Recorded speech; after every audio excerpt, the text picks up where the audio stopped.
Duke Engineering has a long history. It actually dates back to the late 19th century, before Duke University was Duke University. When there was only Trinity College, there was engineering within Trinity College in the late 1890s, and I think there were a grand total of 2 engineering professors at that point. But the College of Engineering per se was started in 1939. James B. Duke, when he founded the university, he had very specific ideas about his university. He wanted it to be not a theoretical university. He wanted it to be about the solving of actual problems and the improvement of the actual quality of human life. If you read the endowment indenture, this concept of using the powers of the human mind to improve the lot of human beings is just written all over it. And it seems to me that Pratt is just a perfect example of that. Duke was a beautiful place. It was small enough that I could easily get to know people in the medical school, in arts and sciences, and see where engineering might be able to work with them. I thought, this is going to be fun. After 75 years, the school has come a tremendously long way in a fairly short period of time. If you think about it, the school was born during the World War II era, where a lot of established schools were hitting their prime in terms of contributing wartime technology, and Duke was just in its infancy. Within a couple of decades, Duke fielded one of the first biomedical engineering departments in the country and became a leader in terms of engineering in that direction, and since then has grown the strength of its other departments to be equally strong leaders of the engineering field. So when I arrived here in 1999, it was called the School of Engineering at Duke University. One day, it was about 3 weeks into my tenure, and I got called into the president's office. They said, we want to tell you the exciting news is that one alumnus, Ed Pratt, who grew up and built Pfizer into a mega research pharmaceutical powerhouse, wanted to give back to the school that he felt had enabled his success, and that we were going to, in honor of him, name it the Pratt School of Engineering. You know, I think some of the things that I'm most proud of when I look back, of course, is this beautiful facility, the Fitzpatrick Center. I think more than that is the kind of interdisciplinary programs that grew out of that, like photonics, like biologically inspired materials and material systems, bioengineering and energy in the environment. That enabled us to recruit the very best faculty in the country to come here because they'd be part of something that wasn't going on anywhere else. The areas where Duke is well known for a collaborative innovation, global health, energy studies, things like that. We're able to do those things the way we do them because we have an engineering component and because our engineers are good partners with our doctors, with our environmental scientists, with people in arts and sciences. It really is a story of the parts adding up to a whole that's more than the sum of the parts.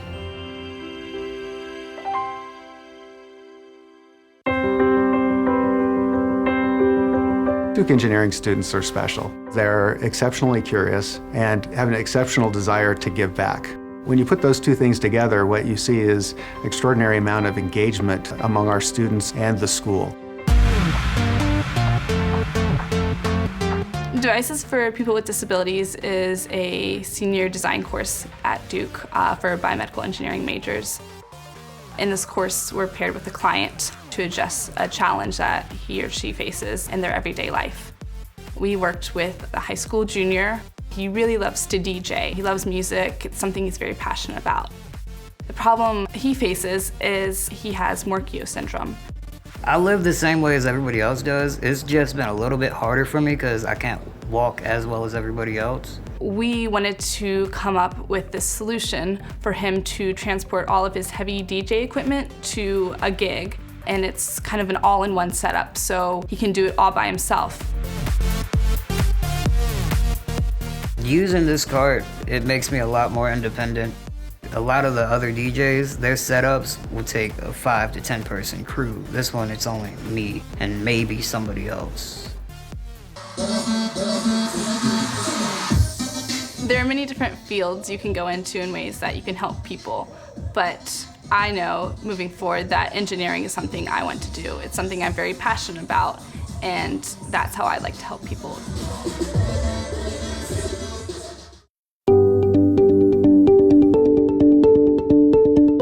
We offer standing engineering fundamentals in the classroom, but I think what really sets us apart is the rich array of co-curricular and extracurricular activities that complement that. These are opportunities to engage society in ways that you just can't do in the classroom. The Grand Challenge Scholars Program is something that began here at Duke, along with our partners at USC and Olin College. And it was based on the idea of what was needed in education to prepare students to address the grand challenges for engineering for the 21st century. And what we realized is that classroom engineering fundamentals was not enough, that students needed, in addition to that, some sort of global experiences, hands-on experiences, research, broad curriculum that included policy, behavior, and so on. The Grand Challenge Scholars Program provides those other elements.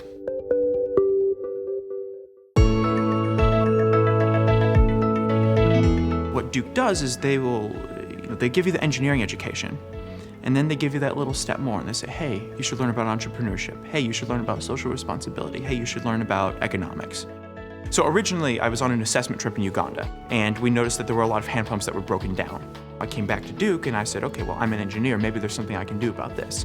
So I started doing work with Dr. Knight into an improved hand pump system, where the idea is that we would come up with something that was affordable for the communities, that didn't break down as much, and then when it broke down, it would be easier to fix. So right now, I'm currently the co-founder of a company in Uganda that will provide sustainable water and sanitation services to local communities. So our mission is really to provide economically sustainable and reliable water and sanitation service to people that need it most. What the Grand Challenges Scholars Program really did for me was it kind of gave me that more broad sense of, okay, I don't need to just do mechanical engineering for a company. I can use those same principles to do something completely different that could change the world.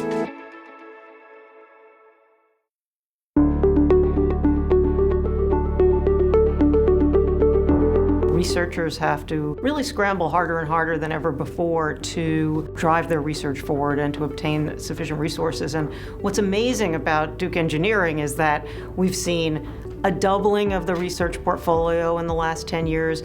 We've seen an 80% increase in new awards over the last 5 years, which when you look at sort of national trends, that's amazing. And that really speaks to the success, the entrepreneurial spirit, the creativity, and really the overall hard work of the faculty. Duke has one of the most extensive undergraduate research programs in the country, like the Grand Challenge Scholars Program. And of course, things like the Pratt Fellows, which provide full support for students to work with a faculty member of their choice. About 90% of our undergraduates have had either research or an internship experience.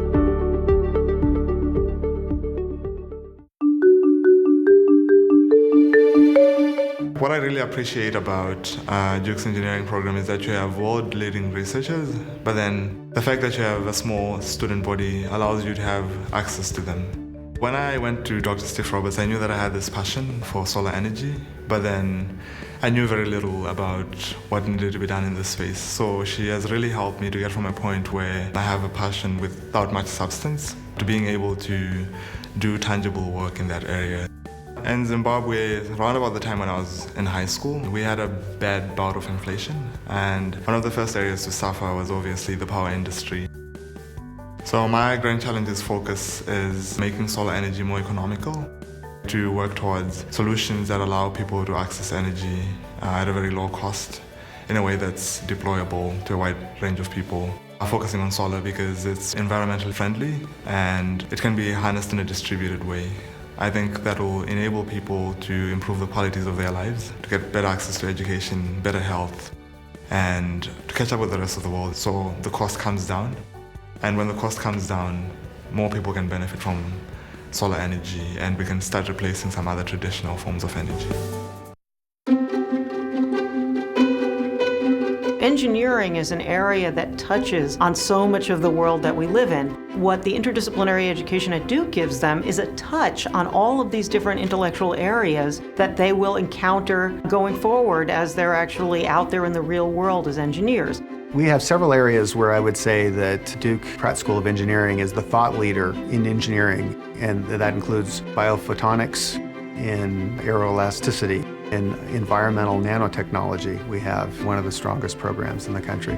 We are perhaps the hotbed of metamaterials research, and that's led to all kinds of interesting applications from satellite communication to cloaking devices.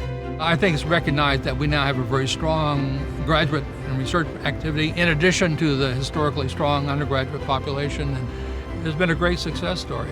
That, in my mind, is the essence of a university education, which is have the most outstanding research faculty working with students in a one-on-one experience to teach them how to solve problems that aren't in the book.